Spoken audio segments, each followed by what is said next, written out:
I started off training as a psychiatrist, and then I trained as a psychotherapist. After that I got another higher accreditation so I could work with children and adolescents. But at the moment I'm working with mostly young adults. Interestingly, there are some people who didn't start out with a body image concern, but maybe they lost weight accidentally for other reasons, and then they got stuck. I think probably the biggest warning signs are people becoming very avoidant. So even if you can't actually see that the person is becoming thin, or that their purging habits perhaps are starting to make a difference physically, I think people who become sort of irritable and avoidant and a bit tetchy, particularly people who are avoiding social situations where they might have to eat. But in terms of the starvation, as I say, everything shrinks, so bones become very brittle, the heart muscle and all the muscle becomes rather thin and weak and feeble. Brains actually shrink, we know that from brain scans if you're starved, and your whole genital system shrinks, your reproductive system. Personally, I think that it's the way that you actually feel, the way your brain works when you have an eating disorder, that is the really deadly thing, the really awful thing. Everyone who is starved becomes depressed, and so any sense of anxiety, any obsessionality that you have is likely to get worse and worse.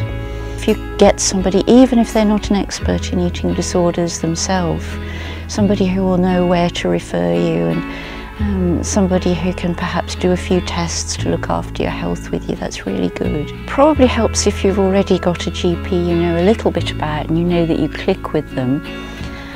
And so I've noticed some of my patients have done things like they've gone for a routine appointment first, and then they've approached their GP later, when they know that they can trust them and get on with them. And if you've got worries about a friend's eating disorder, then offering to chum them to their doctor can be one of the kindest, most useful things that a person can do.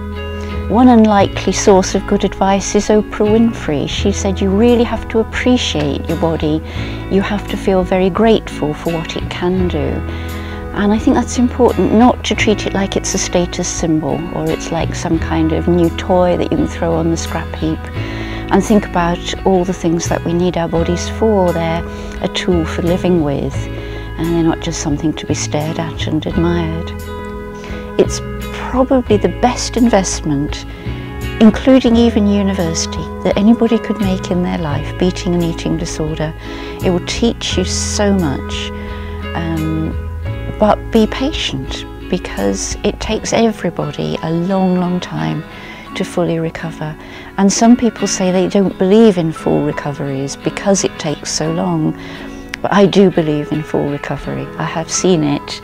And although it may take years and even in some cases decades, it's just wonderful, the sense of joy that people get.